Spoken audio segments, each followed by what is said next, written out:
How many familiar faces tonight? It's always nice to see familiar faces.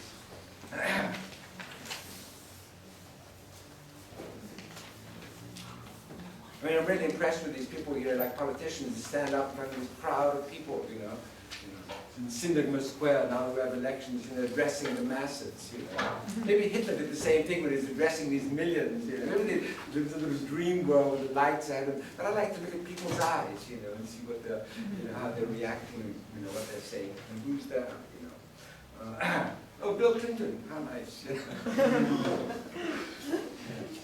Well, I'm glad it wasn't raining this evening. Most of you wouldn't have been here. It's amazing. All the Greek people, that lived in England, they would never go to work. I got like 12 excuses yesterday saying, "Oh, I can't come to the meeting. Oh, I can't come." I said, "Why is that?" It's raining. And I went, "Oh, great."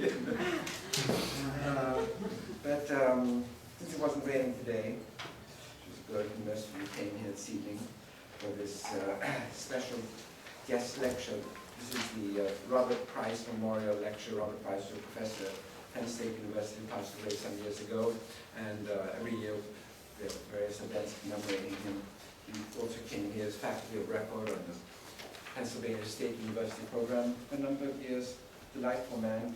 And as I was telling Bill Rawlins just before we came in here, he had a very interesting wife that used to teach at the John Jay School of Criminal Justice in New York.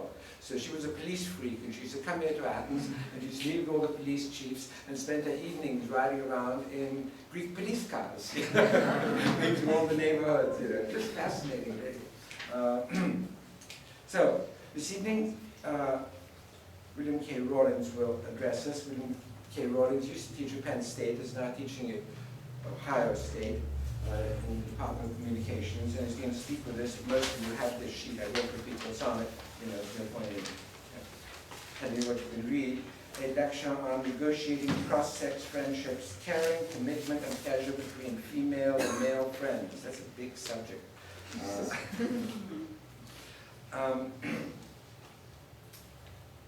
To introduce our speaker this evening, Professor Chris Johnson from Penn State, who's here with us this evening, will expand a little bit about the lecture this evening. He's here on the program as faculty of record with Penn State University. Penn State University has had a relationship with the Athens Center for many, many years. I forget how many, 15 years or longer, where students come over for like a semester and we send different professors over. And I think this is Chris's third time in Greece. Is that correct? Sorry, fifth time. Anyway, I'd like to thank you all for coming here this evening. I would like to thank our guest speaker, and I would like to introduce Chris Johnson. Thank you very much.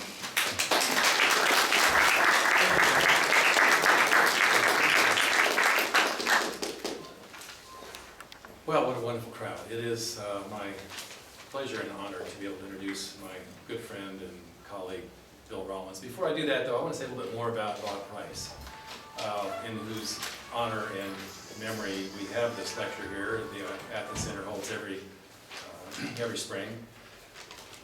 As John mentioned, Bob was a philosophy professor at Penn State University for a number of years. He was involved in the Penn State program here at the Athens Center for a number of years as well. And indeed, I think what's worth pointing out is he was one of the 4 faculty members who back in the 1980s worked very hard to establish a Penn State program here in Greece. Bob was a specialist in Aristotle. He loved Aristotle, he loved philosophy, he loved teaching, and he loved Greece. And it is really fitting that the Athens Center has taken on the, again, the honor, I think, of recognizing Bob by this annual lecture. So it's a wonderful thing for me personally to be up here and be able to do this in Bob's memory. The last time he taught here was the spring of 2001. And he passed away just after. Actually, I taught here in spring of 2002, and he passed away 2 or 3 weeks after I arrived here. So it was a great loss, not just at the philosophy department at Penn State, but to our program here as well. He loved being here, he loved teaching here.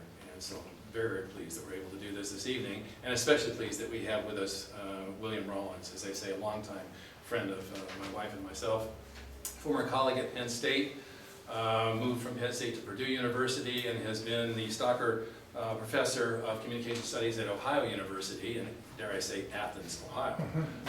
So Bill flew from Athens to Athens, and more different they could not be, but nonetheless, you have seen the biographical description of the materials here. He is an award-winning author, award-winning teacher, a specialist in the study of friendship, and in particular friendship across the life course.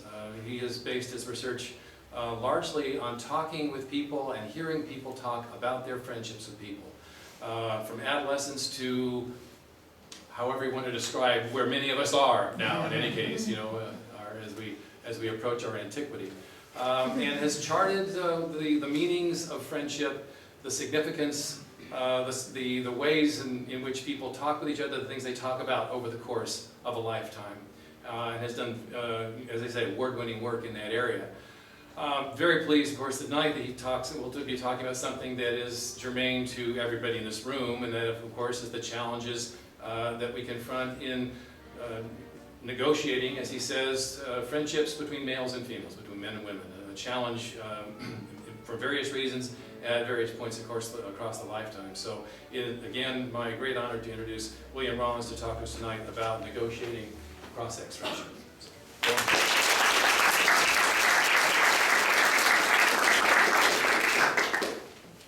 Thanks, Chris. Appreciate that introduction. Before I begin, I wanted to thank the people at the Athens Center who have been so kind to me since I arrived. Zoe and Isabella, Katya has been helping. Rosemary Donnelly was very gracious and generous in providing me with an apartment for a couple weeks in Athens. This is a wonderful, wonderful city. It's wonderful to be here. And it was also fun to send email to my kids and said, I've arrived safely in Athens, parent, Greece. And they understood that I wasn't coming home, I was going to Athens, Greece. I'm delighted to be here. I also appreciate the invitation from Chris Johnston, my longtime friend. Patty and Chris are beloved friends of myself and my wife Sandy. Of course, one of my best friends on the planet. So I'm going to have you at a disadvantage maybe for about 40 minutes. And then after I've laid some things out let's talk about them. I'll be eager to hear your questions and we can dialogue about the issues.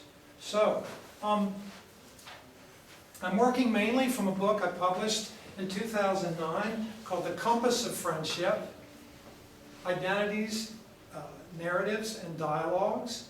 And the thing about the Compass of Friendship is I mean this in two senses. I mean the compass in terms of the scope of friendship. In other words, how encompassing is friendship? What are the potentials of friendship to reach across differences? And by compass, I also mean, how does friendship help us find moral direction in our lives? So I'm working from that book. Specifically, I'm working from a chapter that reflects a sustained debate that I've conducted in my classes for some 20 years. Okay, I teach interpersonal communication, and I have a unit on cross-sex friendship. And what I do during that unit is I divide the class in half. And one half of the class is responsible for defending the claim that enduring, close, cross-sex friendship is possible in our culture. Now I want to stop for a second and say, when I'm talking with these students, we're talking about basically middle-class North American culture. But I would like to also have that just be an invitation to you to decide to what extent anything that's being said here applies to your culture. However you construe that, because cultures change across time too. Some of the students in Chris's class and I have been talking about that. Okay, now what happens is I ask these students to marshal any evidence they want to bring to bear on this debate. Personal experience, scholarly writings, research that we've read in class, pop cultural imagery about relationships, anything they want to bring to bear to argue their point. And then the other half of the class is going to argue that enduring, close, cross-sex friendship is not possible in our culture. So we've got, as the students who've been studying communication and wisdom here and perhaps reading Chris's book know, this is an agonistic development of these issues, and that's the way it's going to occur. So let's begin. I will tell you that in looking at these debates, and what I did, gang, is I took notes on these debates for some 18 years. I'm still doing the debates, but at the time of the book. And I tracked the arguments that were being made, both for the possibility of enduring close cross-sex friendship and those saying that it was not possible. And what I'm going to present to you now is kind of a composite representation of the arguments that these young people made, okay? And of course the question will also be, would you agree with these arguments? Do you think these arguments hold any water? Okay, we'll find out. There were three key themes that the arguments are going to cluster around. One has to do with differences between females and males. Another theme has to do with conscious intentions versus inevitable tensions. So we consciously go about trying to create a friendship versus inevitable tensions that are going to occur between men and women. And then the third theme is the notion of third parties and social conditions and how they impact the possibility of relationships. So, if we look at this first theme, differences between females and males, we can say that they enhance cross-sex friendships. And I'm going to tell you ways in which this was discussed, but we could also say that they undermine cross-sex friendships. So we're back to the agonistic structure here. Okay, so what are some differences between females and males that enhance cross-sex friendships? Well, first of all, people argue that males and females complement each other, okay? Their communication styles. People discuss how women are better listeners than men. So men like to be friends with women because they listen and they take seriously someone's concerns, someone's feelings. Women say they like to be friends with men because they just hang out. You know, they aren't that concerned about things. There's less drama when you're friends with males. Okay? Now let me warn you, there's the risk of stereotypes in a lot of these contrasts I'm going to present. Okay? But we'll see. You have to tell me whether they're stereotypes or what Alfred Schutz might call typifications. Let's continue. So what you find out is that in cross-sex friendships, men like the emotional support that women give them, and women like that men don't take things too seriously. Okay? Now, another difference that enhances cross-sex friendship is that there's minimal competition in cross-sex friendships, or what sometimes is described as some edifying competition. What I mean by minimal is because the partners in these relationships aren't necessarily emphasizing the same things, they compete to improve each other. And they argue that in their same-sex relationships, the competition is a bit more strenuous than in the cross-sex relationships. One of the most frequently discussed positive attributes of cross-sex friendship is getting an insider's perspective from a member of the other sex, okay? So you can discuss with a cross-sex friend relationships that you're having, or romantic relationships you might be involved in, ideas for gifts, these kinds of things. Troubles with, you're having trouble with your boyfriend, trouble with your girlfriend. You can talk with your cross-sex friend about, what did I do wrong? What's going on here? And another thing that's celebrated about the differences between males and females is cross-sex relationships, friendships. People are able to engage in gender bending, okay? Men can feel more vulnerable in a cross-sex friendship. They're not as concerned about making themselves vulnerable. Women can be more relaxed in certain sort of ways with their male friends. So what happens here is kind of ironic, in my opinion, which is to say, these students discuss some rather stereotyped practices and images of men and women that mesh in ways that allow for a relationship that kind of transcends stereotypical expectations. Because as we talk a little bit more, we're going to have to ask ourselves, how common are enduring cross-sex friendships and under what conditions? Can they exist? So, now, the ones that are making the case that enduring close cross-sex friendship is not possible say that the differences between men and women undermine cross-sex friendships. They say there are fundamental differences that divide men and women, different ways of talking.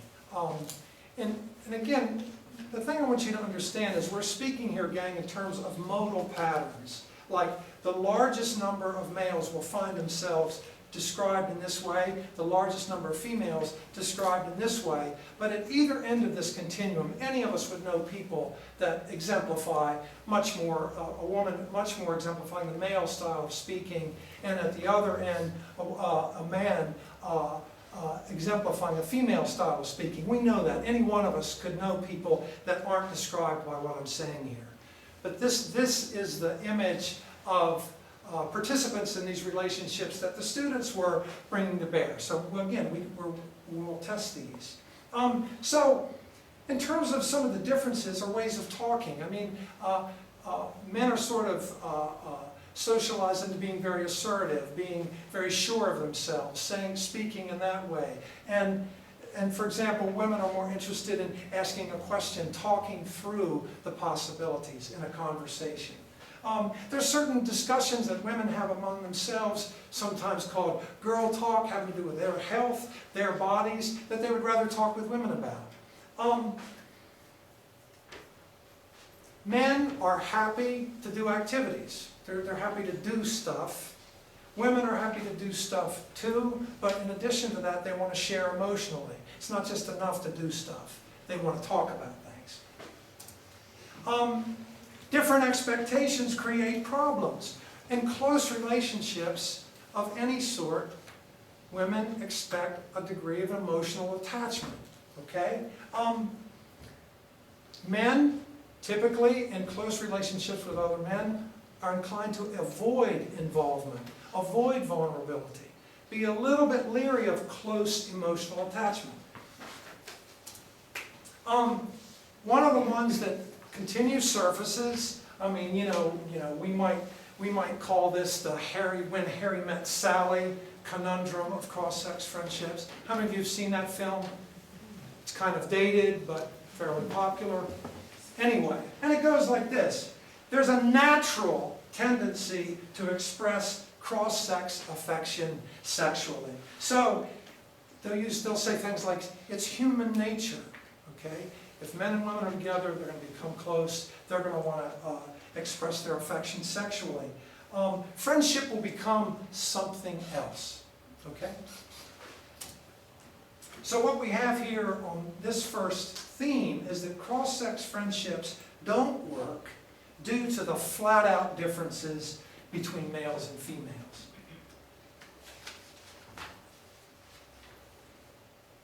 I'm now going to prepare my timepiece for monitoring my progress.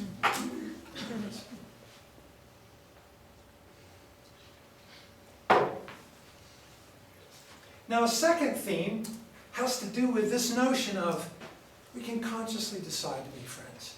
Don't tell me I can't be friends with a man. Don't tell me I can't be friends with a woman.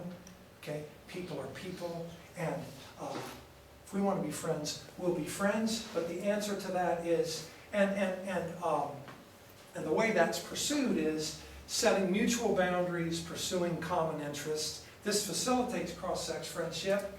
But on the other hand is the argument that continues to be made that there's going to be sexual tensions no matter what we say, that the spoken definitions are going to give way to sexual expression of affection. Okay, let's take a look at these. So this is our second theme. In terms of mutual boundaries and common interests facilitating cross-sex friendship, people argue that, friends are friends, okay? People cultivate common interests with friends. Men and women like to camp, men and women like sports, they like longboarding, they like political involvement. There's all kinds of things that male and female friends could do together, all right? It's like any friendship. And another thing is friends treat each other as individuals. So we're not going to, you don't become a categorical being in a friendship. This is what we would call the person, qua person nature of friendship. I'm friends with you because of the person you are. And that's the reason you're friends with me. It doesn't have anything to do with these other things that people want to bring to bear on the relationship.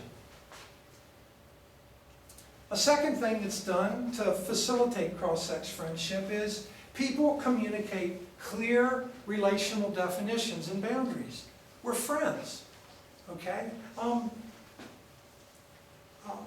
What's so complicated about that? Okay, we're friends, we know it, and we're clear about that, okay? You know, someone might start getting a little doe-eyed. They find out, you know, their friend's starting to date somebody, and they might get a little, you know, hey, come on. Come on, what's what? We're friends, right? We're friends, okay? So, very importantly, sexuality is downplayed. Romance is downplayed. I mean, cross-sex friends might tell each other, I love you, okay? Friends tell each other they love each other. But they may not say, I'm in love with you. They may not say things in a way that suggests more complex understandings of the relationship, okay? Or in some ways, understandings that kind of suggest that they can't merely be friends. So, and this is one thing that I find interesting, and I hear mentioned a lot of times, is that cross-sex friends describe their friends as family, okay? So, they do this between the friends, okay? So, call each other brother or sister, big brother, little sister, and they use the discourse of kin to kind of describe the relationship to themselves, and they use the discourse of kin to describe their relationship to other people, okay? Hey, well, yeah, I know she's attractive, but she's like the sister I never had. You know, I mean, this is a really good friend of mine. Give me a break, okay? All right? But here's what I think is interesting about that, folks. This happens a lot of times with friendship in general. There's kind of a reciprocity between the discourse of friendship and the discourse of family that happens a lot. Think about yourself. It's like we dignify kin by referring to them as friends. I'll say, you know, this isn't merely my brother. This is one of my best friends. He's not only my brother. You say, you know, my mom, since I've come to college, my mom has become one of my best friends. Right? You're dignifying kin using the language of friendship, but then we also dignify friends using the language of kinship. You'll say, this is my best friend. He's like a brother to me. Right? This woman is like a sister to me.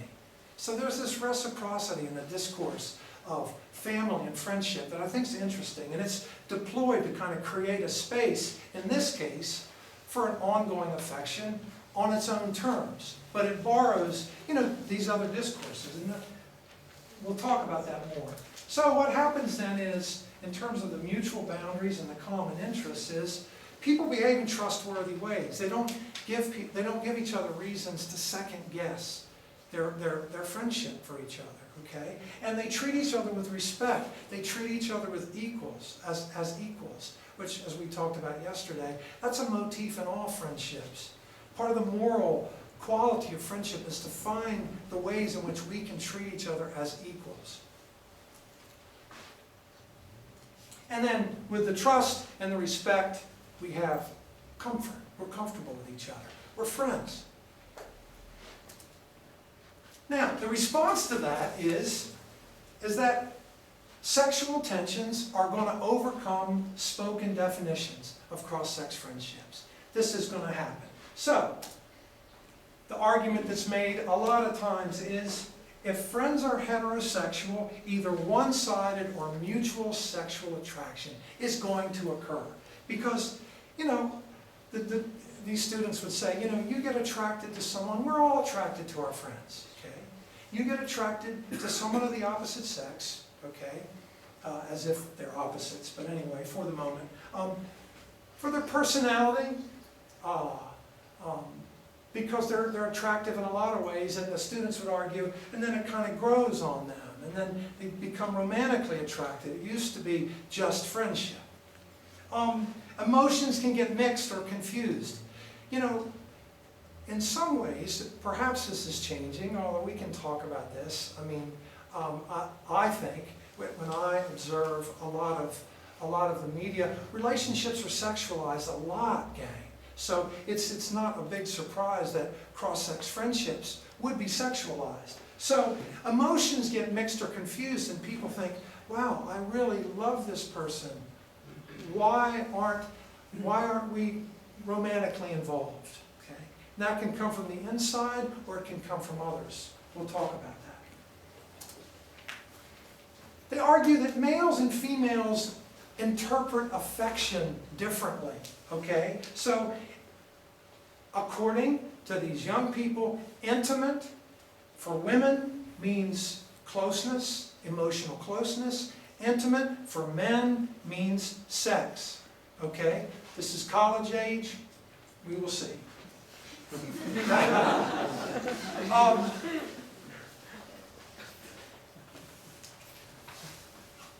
One thing that happens, women communicate emotional closeness. It's part of how they are friends with other people. So men a lot of times interpret this romantically, okay? Because in some ways, maybe that's how we've been taught to interpret it, but it could be changing. We'll continue to talk about this. And so, there can be asymmetrical or symmetrical romantic attraction or sexual desire that can't be defined away. This is what's called the attraction conflict. You know, she's attracted to him as a friend. He's attracted to her, ostensibly as a friend, but actually romantically. Okay? And so they're attracted to each other for different reasons. Or he's attracted to her as a friend, she's attracted to him in romantic ways. Okay? It's a conflict. Or they both might be attracted to each other in romantic ways. And it can't be defined away is the argument. Okay? And you simply decide, as we'll talk in a second, we're not going to go there, okay? But it's still there. So, students argued, what if never goes away for some pairs of friends? We're such good friends. Why don't we just become lovers? We're such good friends, we would be terrific romantic partners. Please come in. There's a seat. There's a seat for you. Oh, join us. There's a seat for you.